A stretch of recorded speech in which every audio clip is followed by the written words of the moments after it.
Bueno, si se acuerda usted de lo que pasó ayer, era enero de 951 cuando Ramiro II, enfermo de muerte, abdica.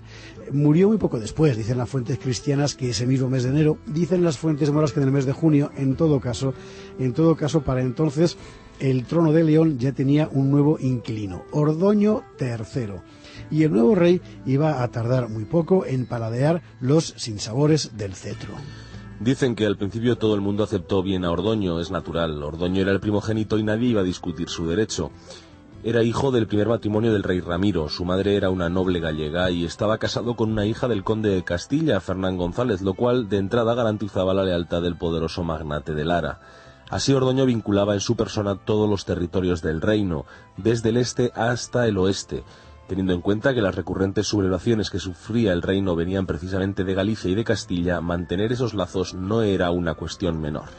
Y no era una cuestión menor hasta el punto de que, de hecho, en los primeros años de Ordoño no hay la menor huella de resistencia interna.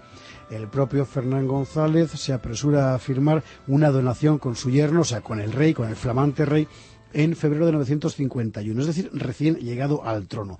Tampoco se rastrea signo alguno de oposición en Galicia en este primer tramo de reinado, insistimos. En fin, todo parece ir sobre ruedas.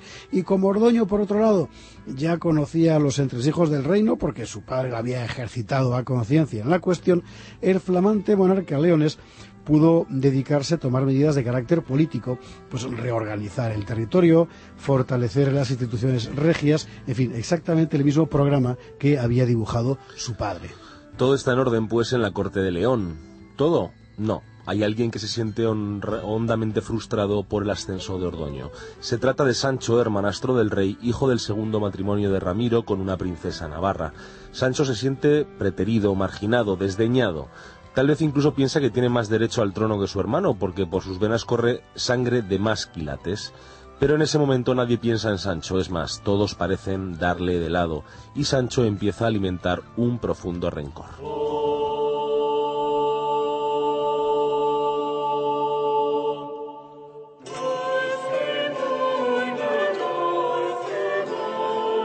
Bueno, vamos a ver, el infante Sancho tenía un problema y es que estaba gordo, o sea, muy gordo, terriblemente gordo, tanto que se le conocía como el craso, es decir, el gordo. Esto en otro estamento social pues no hubiera sido un inconveniente, es decir, si hubiera sido abad o mercader, por ejemplo.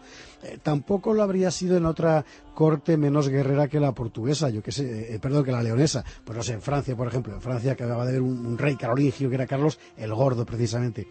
Pero claro, en un mundo como el de León en el siglo X, la vida se hacía a caballo. Y la virtud guerrera, por la fuerza de las circunstancias, era inexcusable.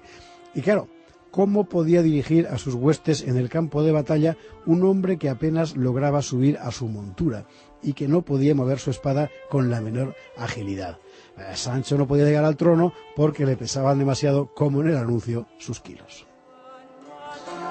Ahora bien, este Sancho Ramírez tenía a su favor otras bazas. Era seguramente despierto e inteligente y estaba familiarizado con las cosas del gobierno. No en vano su padre le había puesto al frente del condado de Castilla mientras duró el encierro de Fernán González. Y aunque entonces solo era un mozalbete, no cabe duda de que algo debió aprender en el lance. Pero sobre todo Sancho era nieto de la poderosa reina viuda de Pamplona, Doña Toda. Más aún, era su nieto favorito. Las crónicas de la Alta Edad Media son muy poco dadas a los avatares sentimentales, pero todos los hechos apuntan a que Doña Toda sentía por Sancho auténtica adoración. La típica adoración de una abuela por su nieto predilecto. Y así Sancho, según llegó Ordoño al trono, fue a enjugar su contrariedad en las faldas de su abuela, en la corte de Pamplona.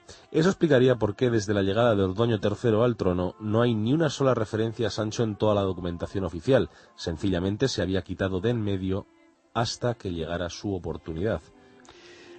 Es probable que a Ordoño le inquietara la actitud de Sancho, pero en todo caso el nuevo rey de León tenía cosas más graves de que ocuparse. Sí, porque los moros volvían a asomar la cabeza.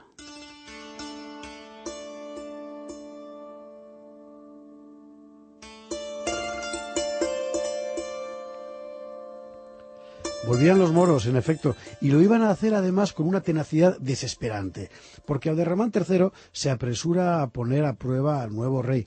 No va a enviar ninguna expedición gigante como las que lanzó contra Ramiro, pero el califa había aprendido bien la lección, sino que va a hacer algo mucho más eficaz: incordiar sin pausa a Ordoño con campañas de breve duración y dirigidas contra escenarios muy localizados, de manera que en muy poco tiempo una enorme sensación de inseguridad se apodera de las fronteras leonesas.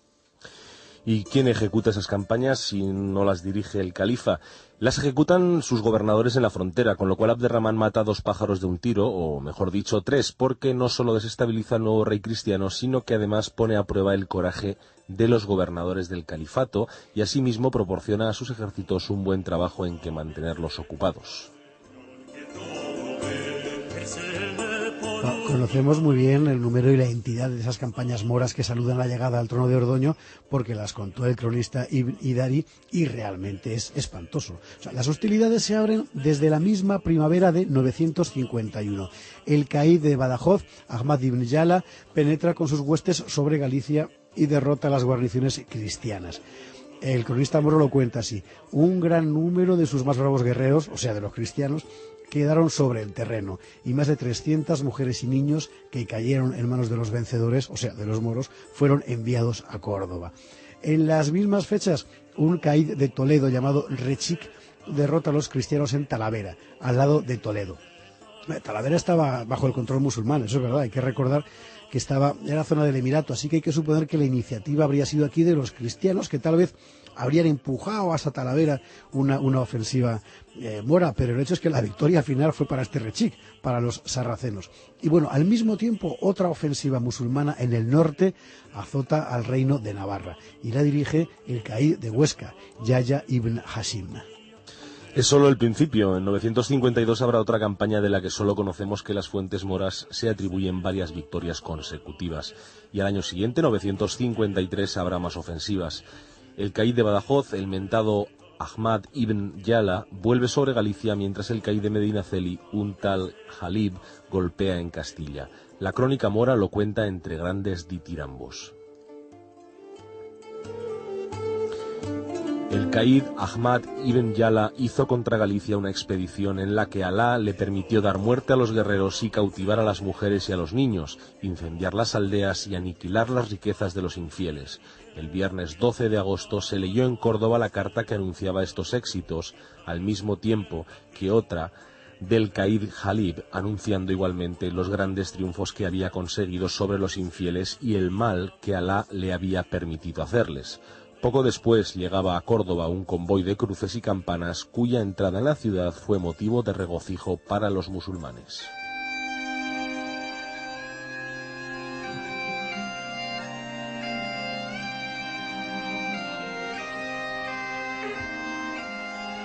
Demasiados ataques, demasiados frentes, Galicia, Castilla, Navarra, demasiada fragilidad. Para el califato, con su potencia demográfica y económica, una derrota militar era algo que podía superarse al año siguiente. Por el contrario, para los reinos cristianos, menos poblados, con menos recursos, cada una de esas campañas moras de saqueo era un picotazo feroz del que costaba grandes esfuerzos recuperarse. Tal vez por eso empezó a cundir el desaliento en algunos magnates del reino. Tal vez por eso hubo quien concibió la posibilidad de detener las ofensivas moras con un cambio de política. Ahora bien, un cambio de política exigía también un cambio de rey. A Ordoño empezaban a segarle la hierba bajo los pies.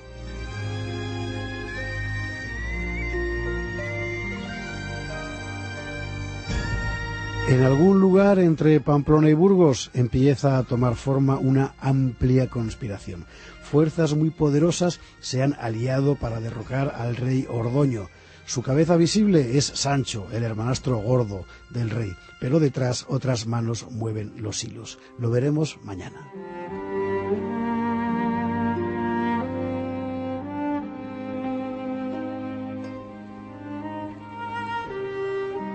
Vea qué bonita la música esta de los hermanos Dana, ¿verdad? De A Celtic Romance. Muy bonita. Tanta gente nos pregunta, ¿de qué es la música? La música es de Michael y Jeff Dana y se llama A Celtic Romance.